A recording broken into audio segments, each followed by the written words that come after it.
দলের জন্য খুব আনকমফোর্টেবল একটা সিচুয়েশন এটা। আপনার দলীয় প্রতীক যে কারণে বরাদ্দ করা হলো না, সেটা ছাপিয়ে যদি আত্মীয় পরিচয়টা বড় হয়ে দাঁড়ায়, তখন এটা রিকনসাইল করা মুশকিল। এটা একটা বড় অগ্নি পরীক্ষা শাসক দল আওয়ামী লীগের জন্য। এটা এক ধরনের স্ববিরোধী অবস্থান। একদিকে আপনি রিইউনিফিকেশনের কথা বলছেন, একদিকে হিন্দুত্ববাদের আপনার জায়গাকার হাজির করছেন। দুটো আসলে যায় না। বরং সেকুলার ভারত মোর অ্যাকোমোডেটিভ, এবং সেকুলার ভারত যদি আরো দৃঢ়মূল করা যায়, তাহলেই ইন্ডিয়ান রিইউনিফিকেশন অ্যাসোসিয়েশনের যে পরিকল্পনা তা বাস্তবায়ন করাটা সহজতর হবে। তারা স্বাধীন থাকতে চেয়েছিল। আমাদের এই যে পার্শ্ববর্তী দুটি দেশীয় রাজ্য কোচবিহার এবং পার্বত্য ত্রিপুরা, তারা তাদের এই বিষয়গুলো অমীমাংসিত ছিল প্রায় 60 দশক পর্যন্ত। তো ফলে আপনার এই যে অবয়বটা, এটা এখানেই শেষ হয়নি। সর্বশেষ আপনার পরিবর্তন আমরা স্বাধীনতা দেখেছি 74-75 সনে। উপজেলা নির্বাচন 4টি ফেজে অনুষ্ঠিত হবে মে এবং জুন মাস ধরে।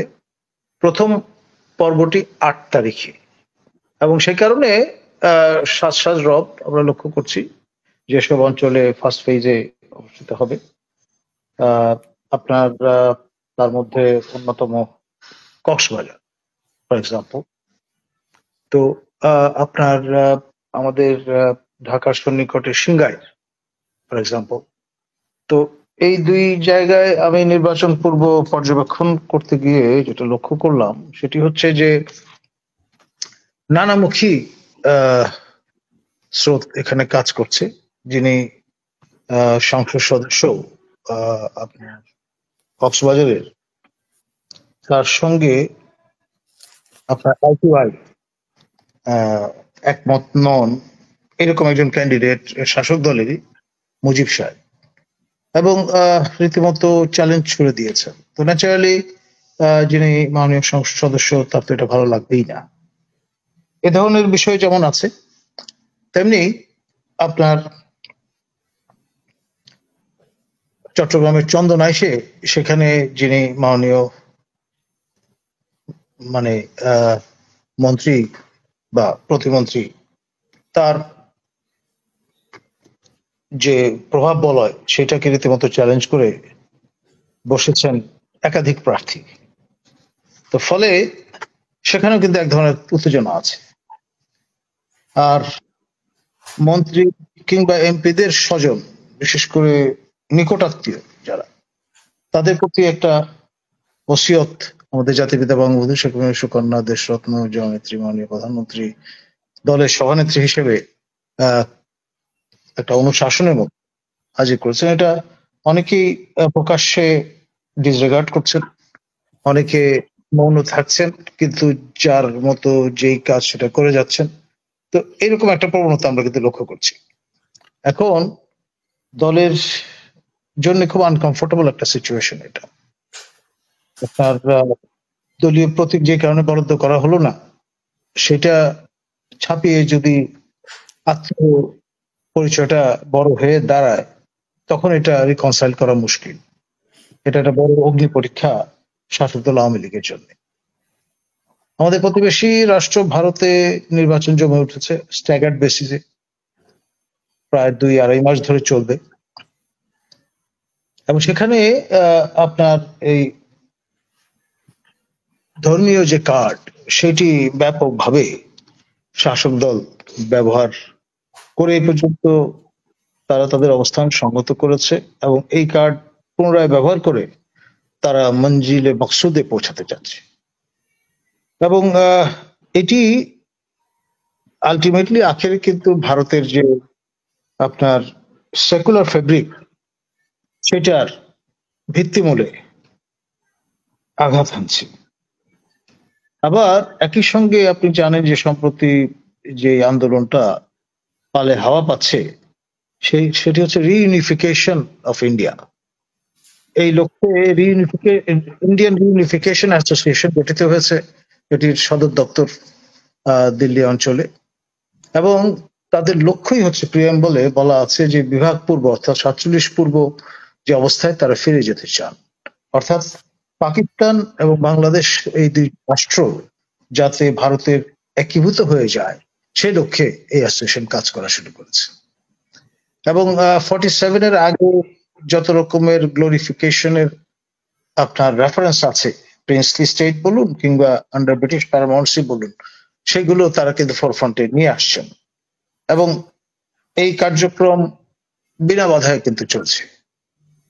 আপনার ভারতের নবনির্মিত যে পার্লামেন্ট ভবন, সেখানে যখন মানচিত্র হাজির করা হয়েছিল অবিভক্ত ভারতবর্ষের, সেটা বলা হয়েছিল যে সেই বর্জ্য আমলের ম্যাপ। কিন্তু এখন যে অ্যাসোসিয়েশন কাজ করছে সক্রিয়ভাবে, এটাকে ভিন্ন ভাবে আস্তিনের নিচে নিয়ে যাওয়ার কোনো জো নেই। তো এটা এক ধরনের স্ববিরোধী অবস্থান। একদিকে আপনি রিইউনিফিকেশনের কথা বলছেন, একদিকে হিন্দুত্ববাদের আপনার জায়গাকার হাজির করছেন, দুটো আসলে যায় না। বরং সেকুলার ভারত মোর অ্যাকোমোডেটিভ এবং সেকুলার ভারত যদি আরো দৃঢ়মূল করা যায়, তাহলেই ইন্ডিয়ান রিইউনিফিকেশন অ্যাসোসিয়েশনের যে পরিকল্পনা তা বাস্তবায়ন করাটা সহজতর হবে। তো এই বিষয়গুলো ফুড ফর থট হিসেবে আমি ফোরফ্রন্টে আপনার এই আয়োজনে হাজির করলাম। ধন্যবাদ।